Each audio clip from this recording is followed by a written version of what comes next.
Hello నమస్తే. ఈరోజు AP వార్తాపత్రికలో వచ్చిన వార్తలు, ఆ వార్తల వెనుకున్న వాస్తవాలను చూద్దాం. ముందుగా ఆంధ్రజ్యోతి పేపర్లో అవినీతికి చెక్కు ప్రతి ఉద్యోగి పారదర్శితో పనిచేయాలట. ఈ అవినీతికి చెక్ అని ప్రతి ముఖ్యమంత్రి అంటాడు, చంద్రబాబు నాయుడు గారు అంటూ ఉంటారు. ఆ చెక్ పడదు. అవినీతికి చెక్ బుక్ బ్లాంక్ చెక్ ఇచ్చినట్టు అవుతుంది.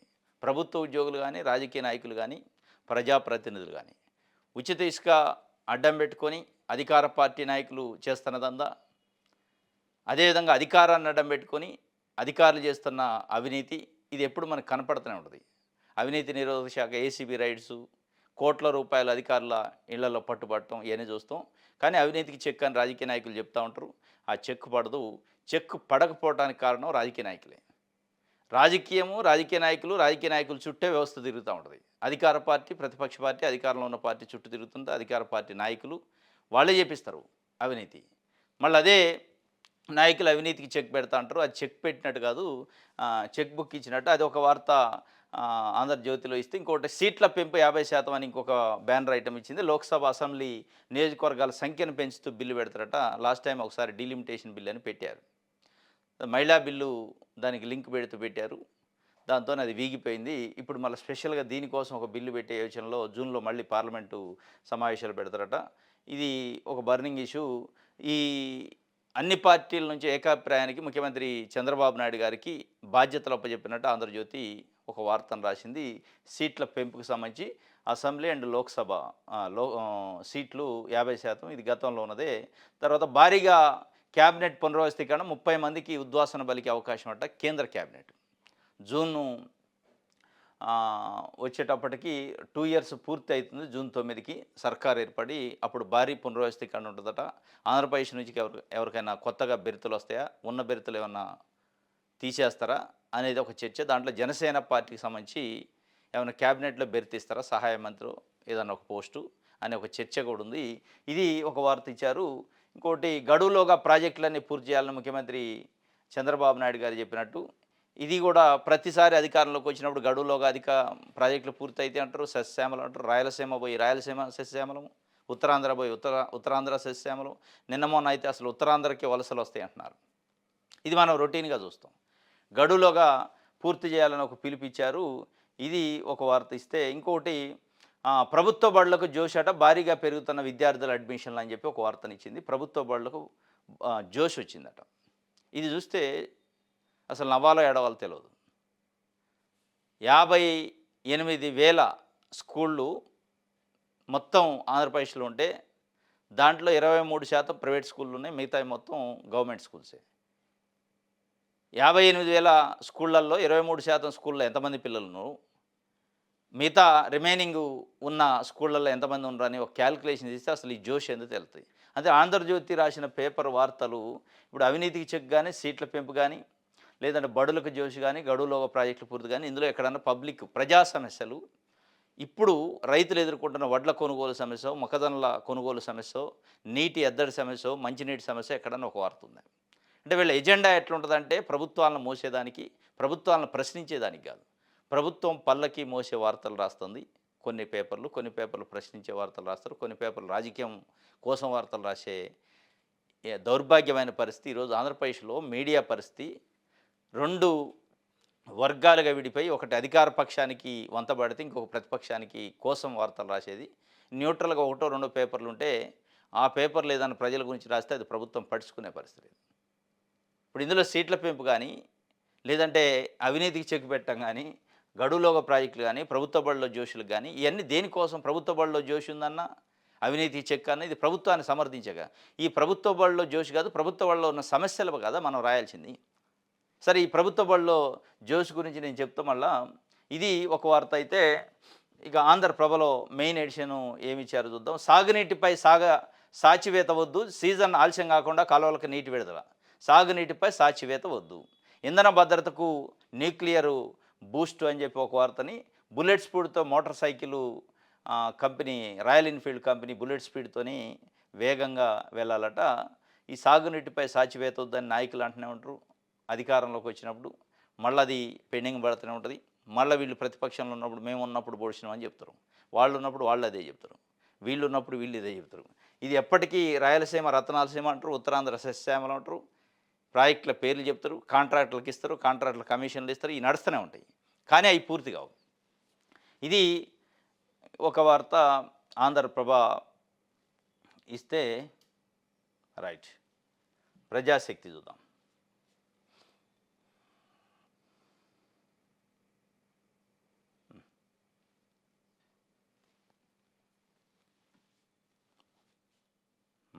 గడువులోగా ప్రాజెక్టులు, పోలవరం ఎడమ కాలువ, చంపావతి లింక్పై అధ్యయనము, జలవనరుల శాఖపై సమీక్షలు సీఎం చంద్రబాబు నాయుడు గారు. గడువులోగా ప్రాజెక్టులు. ఖరీఫ్ సాగునీటి విడుదలకు షెడ్యూల్ విడుదల చేశారు మంత్రులు రామానాయుడు, అంటే నిమ్మల రామానాయుడు, అచ్చెన్నాయుడు, వ్యవసాయ శాఖ మంత్రి అండ్ నీటిపారుదల శాఖ మంత్రి. షెడ్యూల్ విడుదల చేశారట. మొత్తానికైతే గడువులోగా ప్రాజెక్టులు. ఇది ఎప్పుడు రొటీన్ స్టేట్మెంటే. ఇది ఒక వార్త ఇచ్చారు. పొదుపు పాటించండి, ప్రభుత్వ రంగ బ్యాంకులు, ఎల్ఐసికి కేంద్రం ఆదేశం, విద్యుత్ వాహనాలు వాడాలని సూచన చేశారట. పొదుపు పైన పొదుపు పాటించండి అని ఈ మధ్య జపం చేస్తున్నారు రాజకీయ నాయకులు. నరేంద్ర మోడీ గారు మాట్లాడిన తర్వాత ఈ జపం ఎక్కువైంది. నెక్స్ట్ సాక్షి పేపర్లో చూద్దాం. రైట్. బగ్గుమన్న జనం, పెట్రోల్ ధరల మంటలపైన బగ్గుమన్నరట జనం. వైఎస్ఆర్సీపీ ఆందోళనలతో దద్దరిల్లిన రాష్ట్ర ప్రభుత్వం వెంటనే వ్యాట్ను తగ్గించాలని డిమాండ్. పెట్రోలు, డీజిల్ ధరల పెంపును నిరసిస్తూ ఆందోళనలు. రాష్ట్ర వ్యాప్తంగా నియోజకవర్గ కేంద్రాల్లో భారీ ర్యాలీలు, కథం తొక్కిన ప్రజలు, కార్యకర్తలు. పెంచిన ధరలను తక్షణమే ఉపసంహరించుకోవాలని డిమాండ్. ఎక్కడికక్కడ అధికారులకు డిమాండ్ పత్రాలు అందజేత పలుచోట్ల వినూత్న రీతిలో నిరసనలు. పెట్రోల్ ధరలకు సంబంధించి చంద్రబాబు మాట తప్పడంపై చర్చ.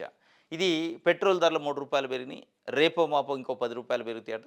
ఇక అసలు ఇంకొక అడుగు ముందుకేసి ఆయిల్ కంపెనీలు అయితే నిన్న ఒక ప్రతిపాదన పెట్టినాయి. చాలా ఆశ్చర్యకరమైన, ఆందోళనకరమైన ప్రతిపాదన. 25 రూపాయలు ఒక లీటర్కి పెంచితే తప్ప నష్టాలు పోడవు అని చెప్పి ప్రభుత్వానికి ప్రతిపాదన. మరి 25 రూపాయలు మోడీ గారి ప్రభుత్వం పెంచిద్దా? పెంచినా ఆశ్చర్యం లేదు. పొదుపు అని ఒకవైపు చెబుతారు, మనకి నీతి సూక్తులు చెప్తూ ఉంటారు, పొదుపు చేయండి. అసలు ఈ 3 రూపాయలు పెంచిన తర్వాత అర్థమవుతుంది నరేంద్ర మోడీ గారు హైదరాబాద్ వచ్చి ఇంధనాన్ని పొదుపు చేయాలని ఎందుకు చెప్పిండో. అంటే దేశంలో ఉన్న ప్రజల్ని ఇంధనం ధరలు పెంచుతున్నాం, మైండ్ ప్రిపేర్గా ఉండండి అని డైరెక్ట్గా చెప్పకుండా ఇండైరెక్ట్గా పొదుపు చేయండి, పొదుపు చేస్తే ఇది ఉంటుంది అది ఉంటుంది. నేను కాన్వాయ్ నుంచి మిగతా కార్లను తప్పించిన 2 కార్లే ఉన్నాయి. ఇప్పుడేమైంది పొదుపు? ఈరోజు పొదుపు ఏంటి? మీరు చేసింది ఇన్ని రోజులు దుబారానా? మరి వందల వేల కార్లతో ర్యాలీలు, పెద్ద పెద్ద మీటింగులు, వేల కార్లతోని ర్యాలీలు తీసిన దాఖలాలు లేవా? మీ పార్టీ కానీ మీ ప్రభుత్వంలో ఉన్న నాయకులు కానీ అందరూ. అప్పుడు లేని పొదుపు ఇప్పుడు ఎందుకు వచ్చింది అంటే, ఈ పొదుపు మంత్రం దేనికోసం అంటే, ఈ పొదుపు జపం దేనికోసం అంటే, పెట్రోలు డీజిల్ ధరలు పెంచబోతున్నాం, ఆ పెంచే ఆ ఇంపాక్ట్ ప్రభుత్వంపై నెగిటివ్ ఇంపాక్ట్ పడకుండా మోడీ గారు పొదుపు చెప్పిండు పాపం, ఈ పొదుపు గురించి చర్చించాలన్నమాట. ఇదన్నమాట కథ. చంద్రబాబు నాయుడు గారు పొదుపు అంటాడు, మోడీ గారు పొదుపు అంటాడు. మరి ఈ పొదుపు ఏదో ప్రజలకు చెప్పేది బదులు 31% వ్యాట్ వేస్తున్నారు ఆంధ్రప్రదేశ్లో పెట్రోల్ డీజిల్ పైన. అక్కడ చేయరా పొదుపు? ప్రజలు అడుగుతున్నారు. నిన్న బగ్గుమన్నారు, రోడ్లపైకి వచ్చారు, వైఎస్ఆర్సీపీ నిరసనకు పిలిపిస్తే దీనికి సంబంధించి ఏ పేపర్లో వార్త లేదు, కేవలం సాక్షి, ఇది వైఎస్ఆర్సీపీ పేపర్ కాబట్టి. అంటే ఆంధ్రప్రదేశ్లో వార్తాపత్రికలు, టీవీ ఛానళ్ళు, మీడియా పరిస్థితి ఎట్లా ఉందంటే, ఇక రాస్తే గీస్తే ఒకవేళ ఆంధ్రజ్యోతి, ఈనాడు, ఏబిఎన్ ఛానల్లో, టీవీ5 ఏం రాస్తాయి అంటే, వైఎస్ఆర్సీపీ ఇచ్చిన నిరసన పిలుపు ఫెయిల్ అయింది, పేలవంగా ఉంది, ప్రజలు రాలేదు, ఇది రాస్తారు. అక్కడ పార్టీలు కాదు, ప్రజలు ఎదుర్కొంటున్న 3 రూపాయలు ఒక లీటర్కి పెరిగితే, లేదా రేపు 12 రూపాయలు పెరిగితే ప్రజల నిత్యావసర వస్తువుల ధరల పరిస్థితి ఏంది, ఛార్జీల పరిస్థితి ఏంది, వీటి పరిస్థితి ఏంది, అసలు ద్రవ్యోల్బణం ఎడిపోతుంది. ఇప్పుడు పొదుపు మంత్రం ఎందుకు? ఇన్నాళ్ళు లేని పొదుపు మంత్రం ఇప్పుడు ఎందుకు జపం చేస్తున్నారు? ఇన్ని రోజులు లేని ఇంధనం పొదుపుకు సంబంధించి ఇప్పుడే ఎందుకు వస్తుంది? ఇజ్రాయెల్, ఇరాన్ యుద్ధానికి సంబంధించి భారతదేశం స్టాండ్ ఏంటి? వీటన్నిటిని కప్పిపుచ్చే ప్రయత్నానికి ఇంధనం ధరలో పెంపు ఉంది. ఆ పెంపు గండం నుంచి తప్పించుకోవడానికి, పెంపు అనే ఇంపాక్ట్ ప్రజల నుంచి ఎదురుగాకుండా ఉండటానికి ఇంధనం పొదుపు అని ఒకటి ఈ సైకిల్ చంద్రబాబు నాయుడు గారు జపం చేస్తూ ఉన్నారు. అందరూ అది వాడాలి, అందరూ ఇది వాడాలని. మహానాడు కూడా వాయిదా వేసినామని చెప్తుండు. మహానాడును ఒక మహానాడు వాయిదా వేయటం కాదు, మీ పొదుపు చాలా ఇట్లో ఉండాలి.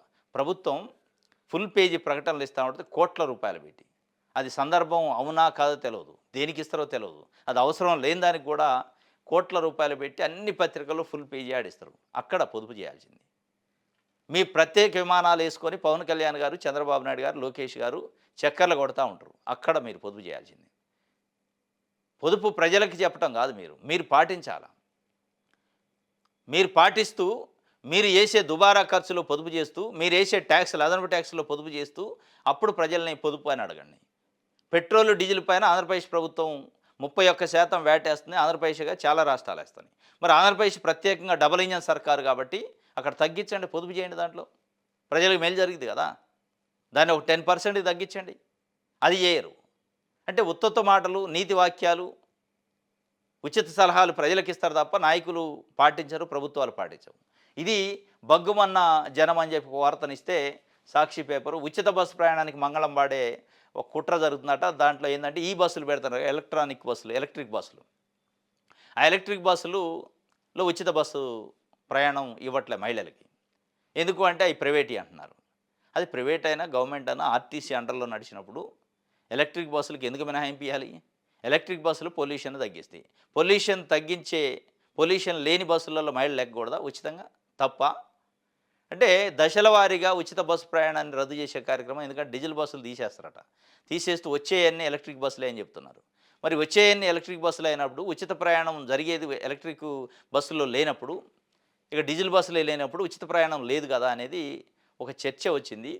డీజిల్ బస్సులు మొత్తం దశల వారీగా తొలగించి ఎలక్ట్రిక్ బస్సులు వస్తాయి. ఆ దశల వారీగా తొలగిస్తున్నప్పుడు ఎలక్ట్రిక్ బస్సులు వస్తున్నప్పుడు ఎలక్ట్రిక్ బస్సులో కూడా అనుమతించాలా ఉచిత బస్సు ప్రయాణం. అనుమతించట్లేదు. కేవలం టికెట్ పెట్టే ప్రయాణం చేయాలి అందులో. దీనివల్ల ఉచిత బస్సుకి ప్రయాణానికి మంగళం పాడుతుందట. ఇది ఒక వార్త ఇస్తే రైట్. బలవంతపు భూసేకరణ చేస్తే కలెక్టరేట్‌లో ఉరి వేసుకుంటామని చెప్పి రాజధాని భూసేకరణ జాబితా నుంచి ఉండవెల్లిని తొలగించాలి. రెండో దశ భూ సమీకరణ రాజధాని కోసం. దీన్ని పెద్ద ఎత్తున గ్రామాల్లో వ్యతిరేకిస్తున్నారు. అయినప్పటికీ నాయకులు, మంత్రులు, ఎమ్మెల్యేలు వెళ్ళి కన్విన్స్ చేసి భూమిని సమీకరించడానికి ప్రయత్నం చేస్తున్నారు. ఇక్కడ ప్రధానంగా ప్రశ్న ఏమొస్తుందంటే 2015 నుంచి 2014 నుంచి మేము ఇస్తూ వస్తున్నాం. మా సాటి రైతులు ఇచ్చారు.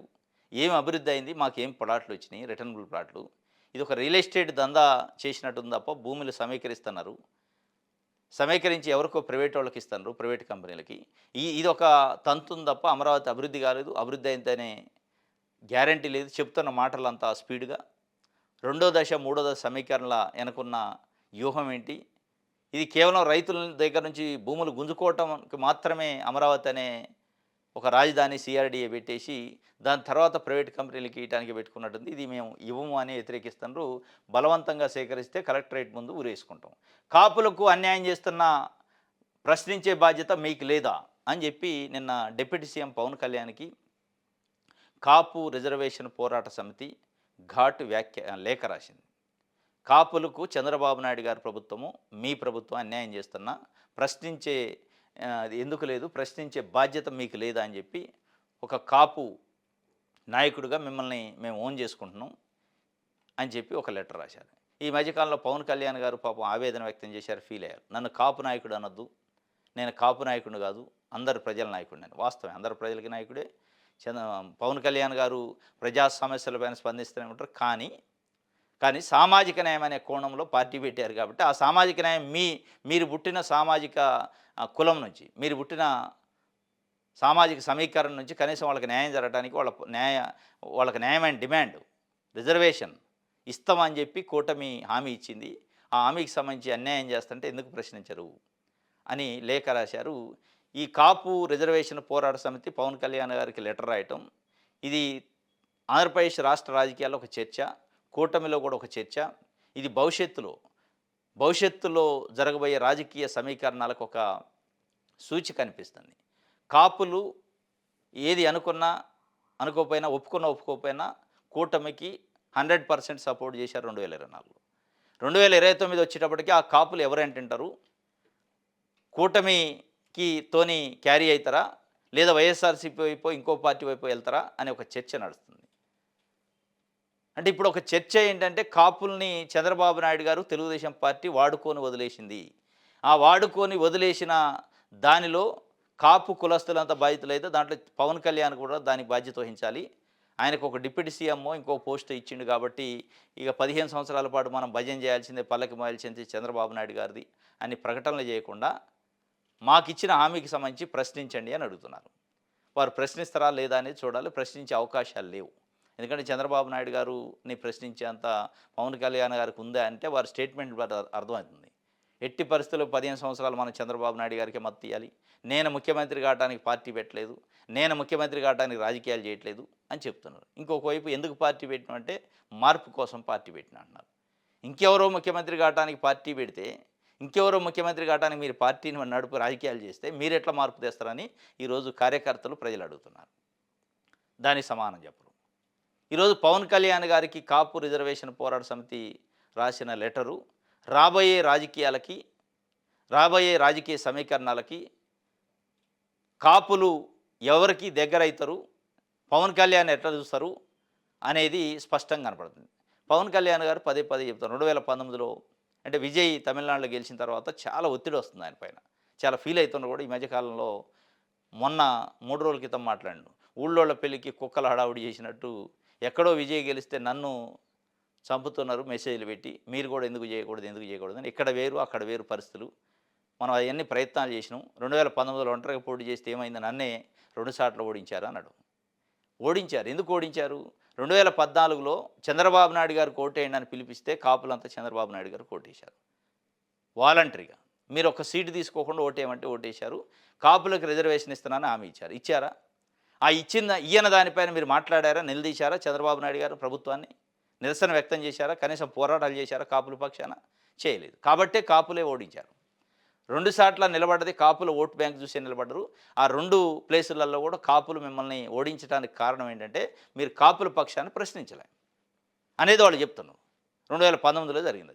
రేపు 2024లో మద్దతు ఇచ్చారు. మళ్ళీ 2029లో కూడా మీరు ఇదే మౌనం పాటిస్తే, చంద్రబాబు నాయుడు గారు ప్రశ్నించకపోతే, కాపుల పట్ల మాట్లాడకపోతే రేపు అది కూడా జరిగే అవకాశాలుంటేనే వాళ్ళు అల్టిమేటం జారీ చేసినట్టయింది.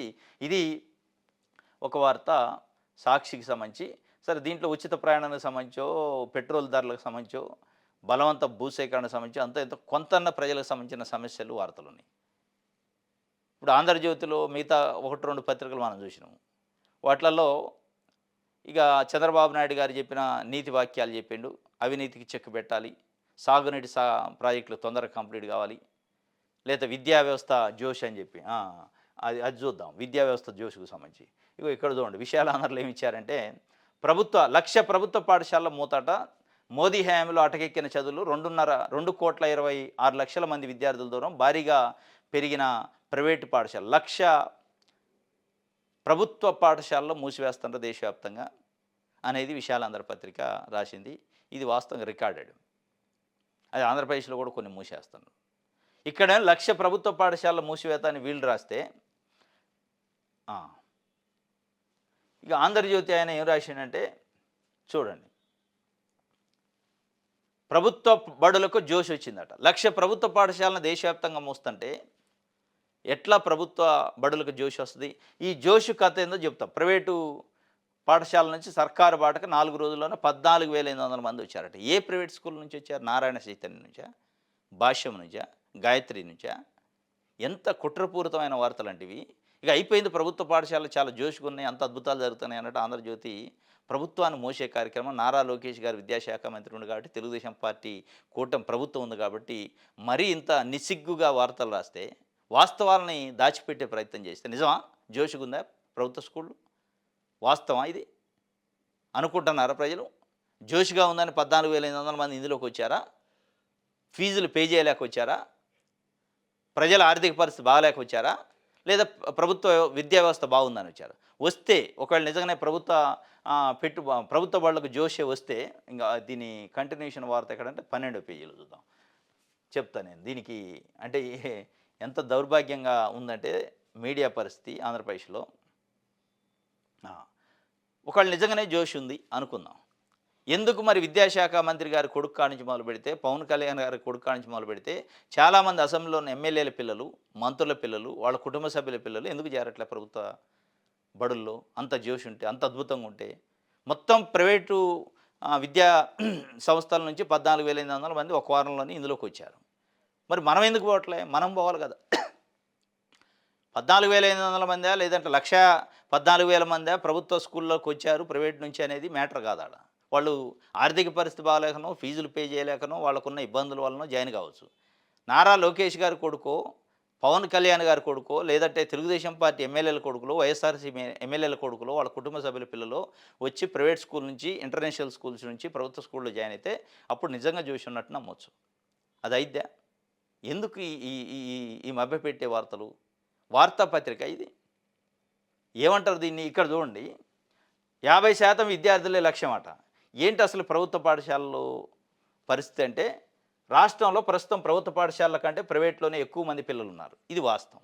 రాష్ట్రంలో ప్రస్తుతం ప్రభుత్వ పాఠశాలల కంటే ప్రైవేట్ పాఠశాలలోనే ఎక్కువున్నారు. అసలు మొత్తం పాఠశాలలు ఏందంటే 58,002 పాఠశాలలున్నాయి. టోటల్ ప్రైవేటు, ప్రభుత్వం కలిపి. దాంట్లో వాటిలో 69.3 లక్షల మంది విద్యార్థులున్నారు. మొత్తం 58,000 పాఠశాలలో 69,03,000 మంది విద్యార్థులుంటే, మొత్తం పాఠశాలల్లో 23% ప్రైవేటివి. కేవలం 23% మాత్రమే ప్రైవేటు, మిగతా అన్ని ప్రభుత్వ పాఠశాలలు. అంటే 100లో 23 తీసేస్తే ఎంత? 67%. 23 అంటే దాదాపు 77% మనకి ప్రభుత్వ పాఠశాలలోనే, 23% ప్రైవేట్ పాఠశాలలు ఉన్నాయి. మరి ప్రైవేట్ పాఠశాలలో విద్యార్థులు ఎంతమంది ఉండాలి? ప్రభుత్వంలో ఎంతమంది ఉండాలి? లెక్క తీస్తే ఇగో 7 ఉంటుంది చూడండి. 23% కాగా వాటిలో అత్యధికంగా 51.4% మంది విద్యార్థులు ఉన్నారు. 76.5% ప్రభుత్వ పాఠశాలలు ఉన్నట్టుగా వాటిలో 48%. 76.5% ప్రభుత్వ పాఠశాలలు ఉంటే అందులో చదివే విద్యార్థులు ఎంత అంటే 48%.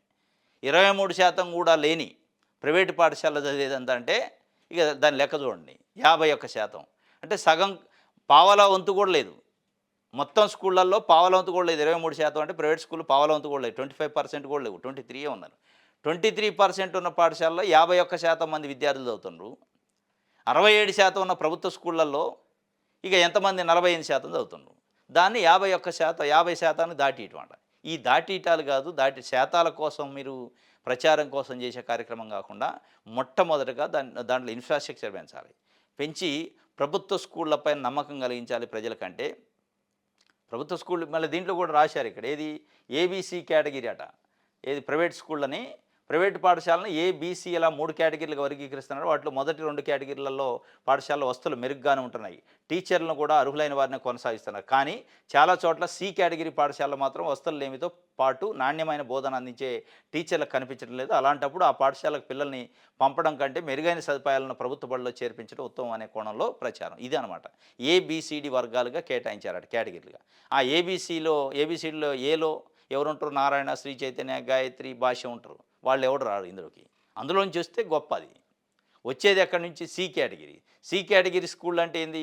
సరైన వసతులు లేక, సరైన స్టాఫ్ లేక, అక్కడ ఫీజు చెల్లించే బదులుగా అదేదో ప్రభుత్వ స్కూళ్ళకి ఈక్వల్గానే ఉన్నాయి కాబట్టి ప్రభుత్వ స్కూల్లో పంపిస్తే బెటరు, మనం ఆర్థికంగా భారం మోయలేమని దాన్ని ఎలివేషన్ చేసి చూపిస్తాను ఈరోజు. అయిపోయింది ప్రభుత్వ స్కూళ్ళల్లో జోష్ వచ్చిందని.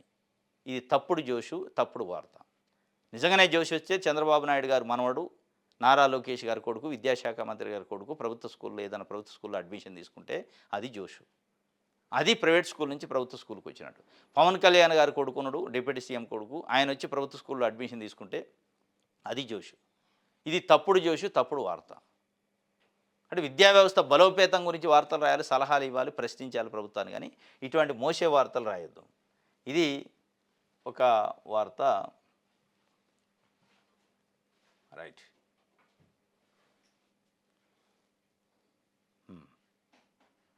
వార్తా పేపర్ చూద్దాం. పోలవరం నిర్వాసితుల తరలింపు వచ్చే ఏప్రిల్కి పూర్తి. ఇరిగేషన్ క్యాలెండర్ ప్రకారమే ప్రాజెక్టు పనులు. పోలవరం ఎడవ కాలువ, చంపావతి లింక్పై అధ్యయనం, జలాధార, జలహారతి పనులకు ప్రాధాన్యం జల వనరుల శాఖ సమీక్షలో సీఎం చంద్రబాబు నాయుడు గారు చెప్పారు. పోలవరం నిర్వాసితుల తరలింపు వచ్చే ఏప్రిల్కి పూర్తి కావాలి. నిర్వాసితుల తరలింపు పైన పెట్టిన ధ్యాస పోలవరాన్ని పూర్తి చేసే దానిపైన పెడుతుందా ప్రభుత్వం? లేదా నిర్వాసితుల తరలింపు పైన పెట్టిన దృష్టి నిర్వాసితులకు నష్టపరిహారం ఇచ్చే దాంట్లో పెడుతుందా? ఈ రోజుకు కూడా పోలవరం బాధితులకి నష్టపరిహారం ఇంకా పెండింగ్ ఉంది. చాలామంది పునరావాస బాధితులు ఉన్నారు. వాళ్ళకి పునరావాస కార్యక్రమం కానీ, నష్టపరిహారం కానీ, ఆ పరిహారం అందని వాళ్ళు ఇంకా చాలామంది వెయ్యికాళ్ళతో ఎదురు చూస్తున్నారు. ఇప్పటికీ చంద్రబాబు నాయుడు గారు రాష్ట్రం చీలిన తర్వాత రెండోసారి ముఖ్యమంత్రి, రాష్ట్రానికి ముందు కూడా చీలక ముందు ముఖ్యమంత్రిగా 2 సార్లు చేశారు. అయినా కానీ పోలవరం పరిస్థితి ఎప్పుడెక్కినా ఇదే పరిస్థితి. ఏ ప్రభుత్వం ఇదే చెప్తూ ఉంటారు, పోలవరం పూర్తి చేస్తాం మేము పలానా సంవత్సరం. వాళ్ళు ఎట్లా ఉంటుందని ఎన్నికలకు 1 సంవత్సరం ముందు చెప్తూ ఉంటారు. 2029లో ఎన్నికలు ఉన్నాయనికి 28కే పోలవరం పూర్తయిద్ది అంటాడు. అది కాదు. సేమ్ ఏ ప్రభుత్వం వచ్చినా అంతే. ఎన్నికలు 1 ఇయర్ ముందు పూర్తయిద్ది అంటారు. అది పూర్తి కాదు. పూర్తి కాకపోవడానికి కారణం ఇంకా రకరకాలు చెప్పి మళ్ళీ ఎన్నికలలో నేను గెలిస్తే పోలవరం పూర్తి. డిప్యూటీ స్పీకర్కు సుప్రీంలో చుక్కెదురైందట. రామాలయం వివాదంలో యథాతథ స్థితి అంటే స్టేటస్ కో ఇచ్చింది సుప్రీంకోర్టు. డిప్యూటీ సీఎం ఆకివీడులో డిప్యూటీ సీఎం రఘురామకృష్ణరాజు గారు రామాలయ నిర్మాణానికి సంబంధించి చాలా ప్రెస్టేజ్గా తీసుకున్నారు. చాలా పెద్ద ఎత్తున అక్కడ హిందువులను సమీకరించి రామాలయము దానికి శంకుస్థాపన అవన్నీ కార్యక్రమాలు చేశారు. నిర్మాణం పైన హైకోర్టులో జడా శ్రవణ్ కుమార్ పిటిషన్ వేశారు. పిటిషనర్ తరఫున వాదనలు వినిపించారు. అక్కడ ఆర్డర్ ఇవ్వలేదు. సుప్రీంకోర్టులో అప్పీల్ చేశారు. సుప్రీంకోర్టులో నిన్న స్టేటస్ కో వచ్చింది. ఎక్కడెక్కడ ఆపేయాలి పనులు ఆపేసి ఇప్పుడు ఎట్లుందో అట్లా ఉంచాలి, ముందుకు పోవద్దని ఒక ఆర్డర్ ఇచ్చింది. దాని మీద మరి డిప్యూటీ స్పీకరు సుప్రీంకోర్టులో అప్పీల్ చేస్తారా చూడాలి.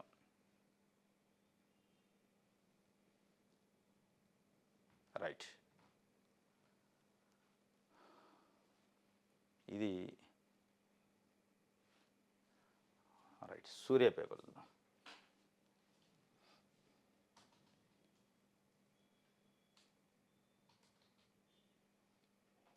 ఉద్యాన రైతుల రక్షణకు ప్రభుత్వం కట్టుబడి ఉందట.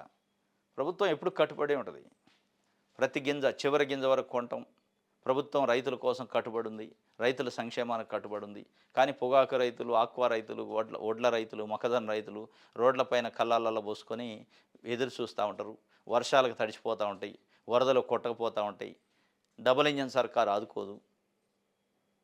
కేంద్ర ప్రభుత్వానికి లెటర్లు రాస్తూ ఉంటారు. సందర్భం వచ్చినప్పుడు లెటర్ రాసి వదిలేస్తారు, చేతులు దులుపుకుంటారు. ఈ లెటర్ రాసే బదులు డబుల్ ఇంజన్ సర్కారు బుల్లెట్ స్పీడ్ వేగంతో వికాసం వైపు తీసిపోతున్న సర్కారు ఎందుకు పొగాకు రైతులకో, ఆక్వా రైతులకో, మొక్కజొన్న వడ్ల రైతులకో ఇబ్బంది కలుగుతున్నప్పుడు ఆదుకోవట్లే. ఈ స్టేట్మెంట్లు ఏంటి? పెండింగ్ ఏది? మేము ప్రభుత్వం కట్టుబడి ఉంది ఉద్యాన రైతులను రక్షణ కోసం అని. మరి కట్టుబడి ఉంటే ఎవరు కట్లేశారు? మీకు ఆపుతున్నది ఎవరు? మీరు చేయొద్దు, వాళ్ళకి పని చేయొద్దని ఎవరైనా ఆపుతున్నారా? ఎవరు ఆపట్లేదు కదా. ఇది ఒక వార్త. రైట్, విషయాలు అందరూ చూద్దాం.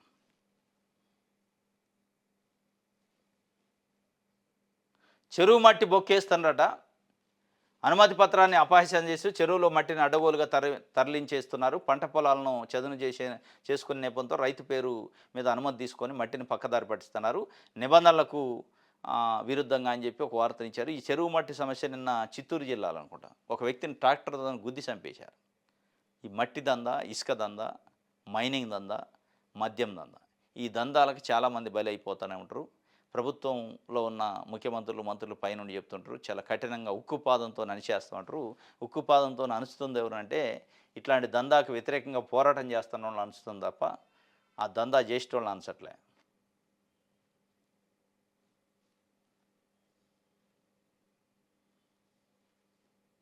రైట్, ఇది విషయాలు అందరికి సంబంధించి.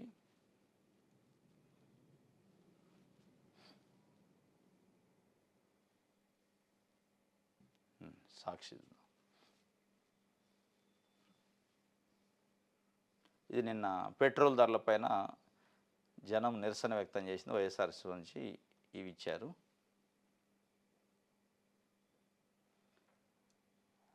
కార్యాలయం కట్టుకోండి తమ్ముడు అని చెప్పి తెలుగుదేశం పార్టీకి సంబంధించి జిల్లాలలో ఆఫీసుల నిర్మాణం కోసం రాజమహేంద్రవరం, ఒంగోలు, విజయనగరంలో 2 ఎకరాలు కేటాయించారు. టీడీపీ ఆఫీసులకు ప్రభుత్వ భూములు ధారాతత్వం. లీజు గడువు 99 ఏళ్లకు పెంచి విలువైన భూముల అప్పగింత. ఇటీవలే లీజు పరిమితి పెంపు. తాజాగా 4 జిల్లాల భూములు కేటాయించారంటే ఈ 4 జిల్లాలు రాజమహేంద్రవరం, ఒంగోలు, విజయనగరంలో 2 ఎకరాలు. ఇది ఇక ఏ ప్రభుత్వం వచ్చినా వాళ్ళు రాగానే వాళ్ళ పార్టీ ఆఫీసులకు 2 ఎకరాలు, 3 ఎకరాలు ప్రభుత్వ భూములని పేదలకి ఇల్లు కట్టుకోవడం కనుక ఇస్తారో ఇయ్యరో కానీ వాళ్ళ పార్టీ ఆఫీసులకి ఎట్లా అంటే ఒక కార్పొరేట్ ఆఫీసు తరహాలో నిర్మాణం చేస్తూ ఉంటారు. ఇక దానికి రైట్. కాపులపై దాడికి తెగబడిన టీడీపీ గుండాలు. ఊరి శివారి నుంచి నడిబొడ్డు వరకు కొట్టుకుంటూ తీసుకొచ్చిన టీడీపీ రౌడీలు. అధికారం మాది, పార్టీ మాది, మా ఇష్టం వచ్చినట్టు చేస్తాం. అని చెప్పి హెచ్చరికలు చేశారట. గుంటూరు జిల్లా ఒట్టిచెరుకు మండలం మట్లూరులో బరితెగింపు, దాడి వెనక టీడీపీ ఎంపీటీసీ కీలక పాత్ర, బాధితులంతా జనసేన మద్దతుదారులు కావడంతో రెచ్చిపోయిన టీడీపీ నాయకులు. రగిలిపోతున్న కాపు సంఘ నేతలు కేంద్ర మంత్రి ఎదుట పంచాయతీ, తాడోపేడో తెలుసుకునేందుకు సిద్ధమైన కాపు నేతలు అని చెప్పి.